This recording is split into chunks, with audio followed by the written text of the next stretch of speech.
En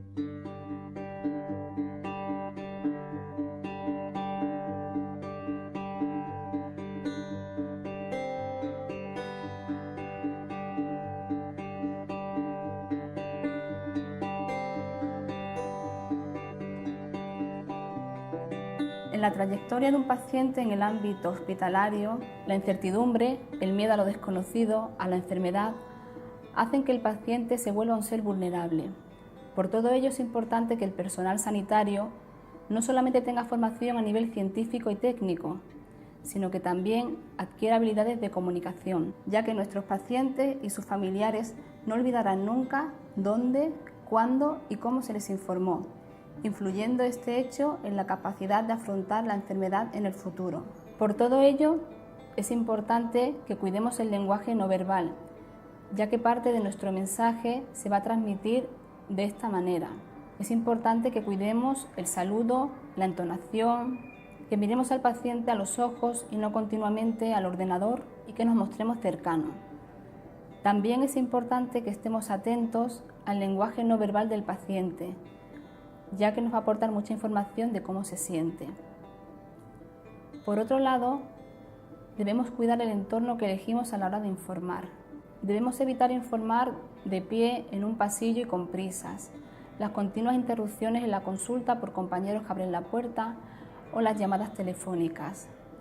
Si estamos acompañados por residentes o estudiantes, es importante que los presentemos y si en algún momento nos dirigimos a ellos para explicar la enfermedad del paciente y él se encuentra delante, debemos ser muy cuidadosos con el lenguaje empleado. Cuando informamos, es importante que nos aseguremos que tanto el paciente como su familia han entendido lo que hemos querido decirles. Para ello, evitaremos el uso de tecnicismos y preguntaremos abiertamente qué han entendido sobre lo explicado. Debemos dar espacio a la creación de silencios que permitan que el paciente se manifieste y exprese sus miedos libremente. Igualmente, evitaremos el uso de preguntas dirigidas del tipo «Le ha ido mejor el tratamiento, ¿verdad? Se encuentra usted mejor y se asfixia menos, ¿no?», ya que no favorecen que el paciente se exprese libremente. En el corto hemos podido ver a Juan y María en diferentes momentos de su recorrido por el ámbito hospitalario, desde que está en fase diagnóstica hasta que la enfermedad progresa y debe ingresar para ser tratado. Por un lado, es llamativa la soledad a la que dos personas de edad deben enfrentarse en un medio hostil para ellos como es el hospital, así como la falta de cercanía, el uso de tecnicismos y la falta de conocimiento de la propia historia del paciente por parte del personal sanitario. Por otro lado, el llegar a la fase más avanzada de una enfermedad sin tener conocimiento de la misma ni de su pronóstico no es un hecho aislado en la práctica clínica habitual. Por todo ello, es importante que el personal sanitario adquiera habilidades de comunicación a la hora de transmitir malas noticias. No debemos olvidar que medicina no solamente es diagnosticar y tratar, sino también aliviar el sufrimiento y acompañar.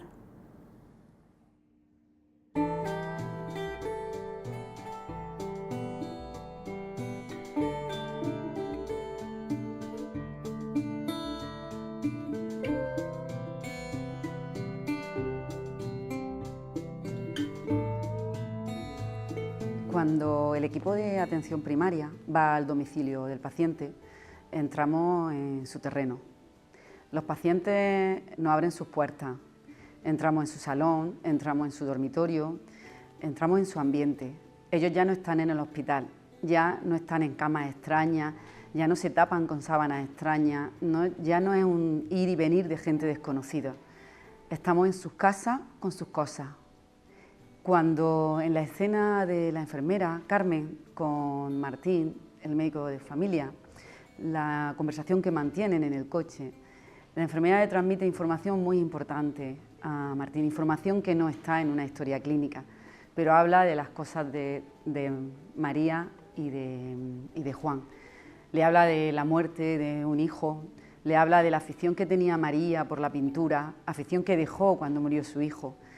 Una información que nunca nos encontraremos en historia clínica, pero que nos servirá mucho para establecer esa relación tan importante que tenemos que establecer con los pacientes en estos momentos, en esta etapa tan dura, ¿no?, como es al final de la vida. En la escena, en determinados momentos, Juan, el paciente, expresa que no quiere ir al hospital. Hospital no. Ya. Sí, lo sé, sí, por eso se lo digo, Juan. Lo pasa mal. Hace como una especie de voluntad anticipada. Él quiere estar en casa. Esta información la recoge el médico y le da su apoyo y le dice: no te preocupes, no vas a estar solo, os vamos a acompañar. En la última escena, que está Juan, María y Martín, el médico, pues se favorece el ambiente para que surjan preguntas del tipo de: ¿qué quieres que te cuente? ¿Qué quieres saber de tu enfermedad? ¿Qué sientes? Todo esto lo hace el profesional respetando los silencios, acercándose al paciente, teniendo contacto físico, mirando al paciente a los ojos, con una baja reactividad, estando presente para que ellos puedan expresar libremente lo que desean. La comunicación con los pacientes no es un acto puntual. La comunicación con los pacientes, y más en esta etapa, es un proceso donde se establece una relación de confianza, donde tenemos que estar muy atentos a la comunicación verbal de los pacientes, a lo que nos dicen, pero también tenemos que estar muy atentos a la comunicación no verbal, a aquello que no nos dicen. Debemos demostrarles nuestro apoyo y saber que siempre vamos a estar con ellos, y más en estas etapas tan difíciles que están viviendo.